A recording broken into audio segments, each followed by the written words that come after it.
Hello, thank you for joining me today as we review the industry of booksellers. So, books.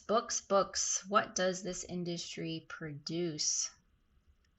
It produces books, as you can see. There are two types of books. You have hardback books as well as paperback books.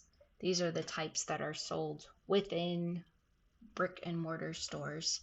You also have the ebook, which is a device that you use to download books onto. You can download them from Amazon or Barnes and Nobles, or there are other um, websites which you can do this from. And the 2022 NAIC code is mentioned here as well. So which would be your favorite type of book? Personally, I prefer both. I like to read my Kindle when in bed because I don't need a light on to read. It has its own dimmed source of light, so I don't disturb anyone else in the room. But I also do enjoy the feeling and texture of a paper book. Plus, there's just a pleasant smell to them. Now let's review the history of the booksellers. The earliest known booksellers were the scribes.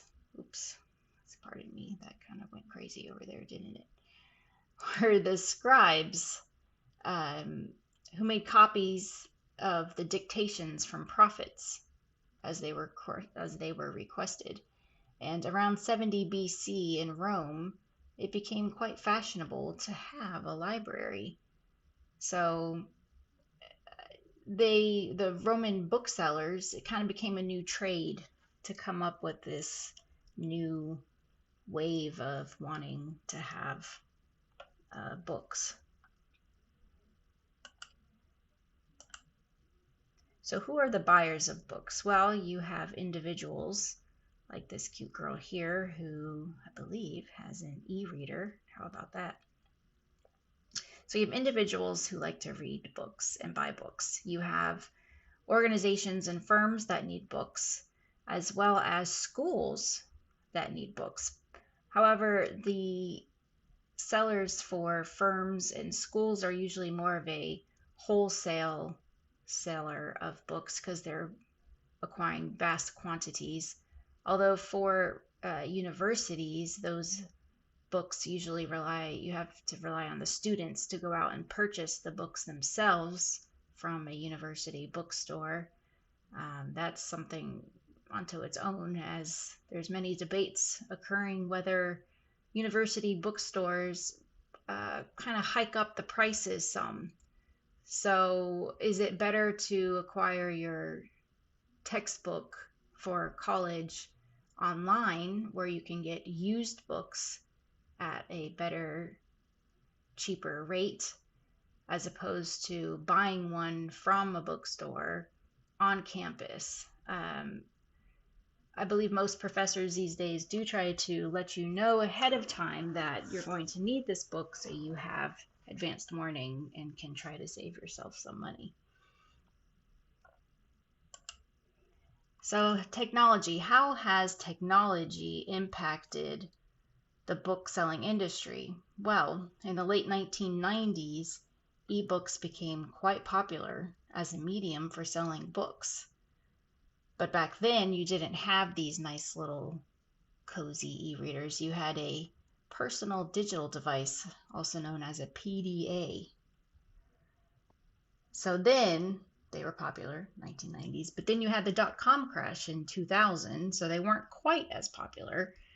But it reemerged in 2006 when Sony Corporation released an e-reading device, which is like this right here, Sony. And then Amazon followed shortly with their Kindle, which is here. And then you have the Nook from Barnes and Nobles. But according to Statista, print books still remain the most popular format of books today. and it's anticipated that this will continue for years to come. So what are our key firms for the bookselling industry?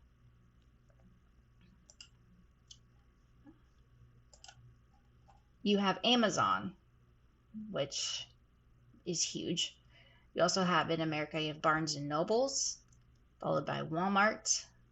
So Walmart and Target, as well as Costco, they have kind of an advantage in a sense where someone can go to Walmart, Target, Costco, these big box retail, and purchase other items, food, clothing, um, an umbrella for your porch, whatever you may need. And while you're there, you can also purchase a book, especially when it's bestsellers that have come out. These larger bookstores have an unfair advantage, if you will, over smaller stores because they can acquire more copies of the book and sell them at a cheaper rate.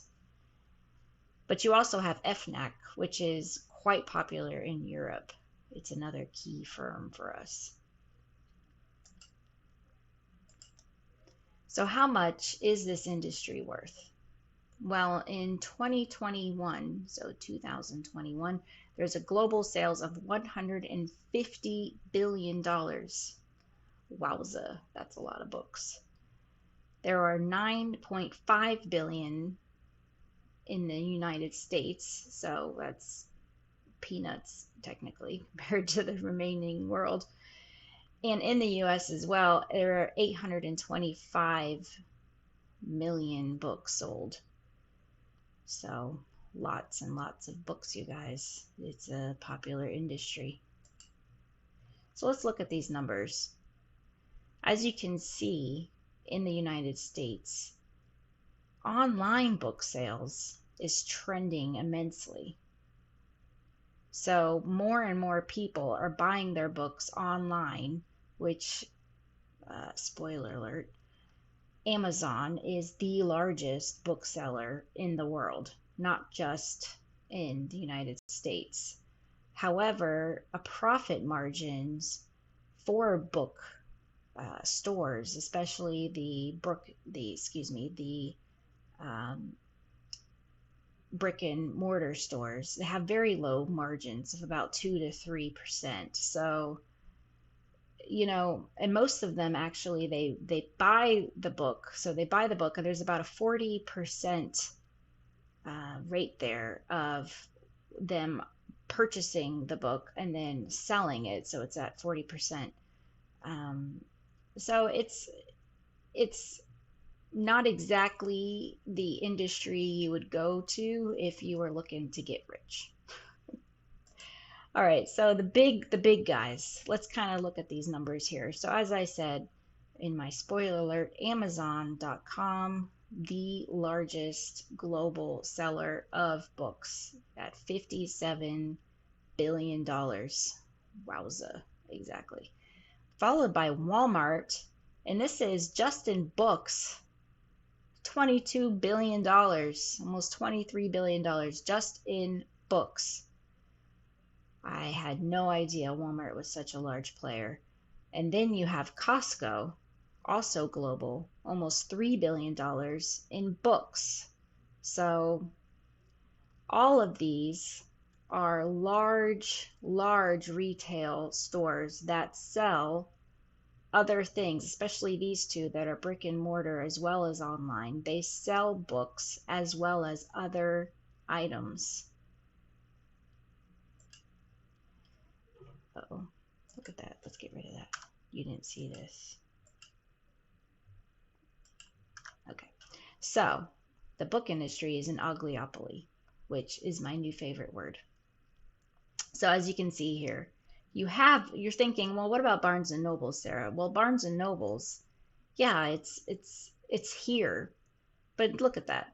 It's only 3.4, almost 3.5 million. It's small. Books a million, it's still hanging around. There's still some money making there, especially on the e-commerce side. But it's tiny, tiny, tiny, tiny. Target is up there as well, but it's not as big as Walmart, Costco. And then you have the FNAC, like I mentioned before. Look at that, 8 billion for FNAC. It's in there for the four firm, to make the four firm number here of about 68%. So, and Amazon is almost 40% of the industry. So there's not a lot remaining for the little guys. And there's a lot of little guys out there, lots of independent bookstores. So how do these externalities impact the book selling industry? So it's a normal good. Okay. So this means that anyone can buy a book, right? As an individual, even those that perhaps may be frowned upon or are maybe something you wouldn't see regularly, but anyone can buy a book, right? And as for externalities, what's happening there? Well, books, papers, books rely on the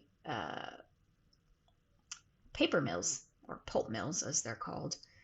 And these paper mills, they create a lot of air pollution.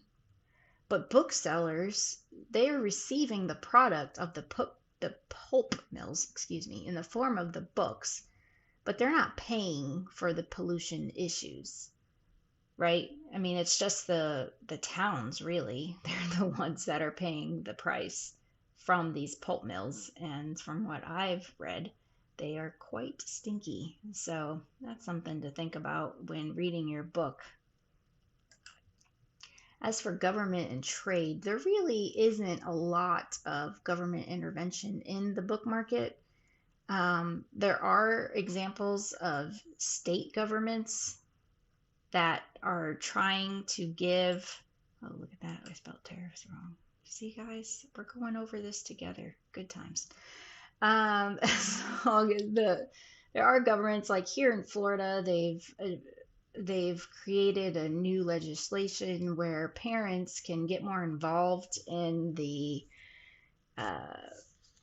and request to opt out their student from receiving education on specific books, taking them out of the library at school, getting them out of the library at just the county, the public county library.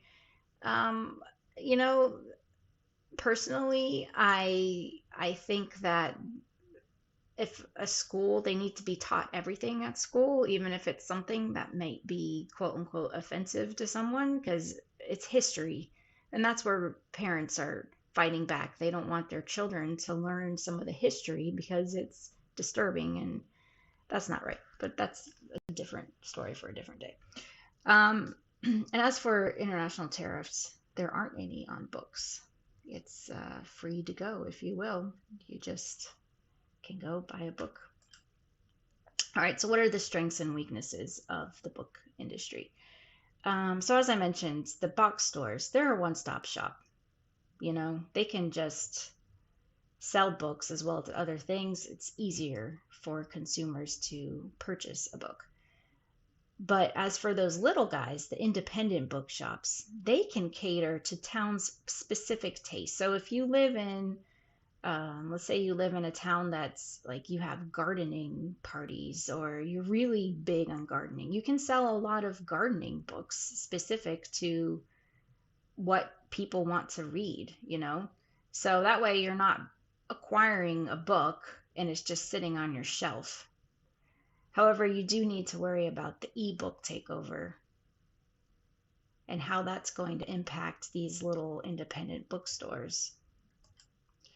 So what's next for the book industry? So paperback books, or just paper books in general, people like them. They like to have the weight, the smell, the texture. They want to have the physical books in their hands.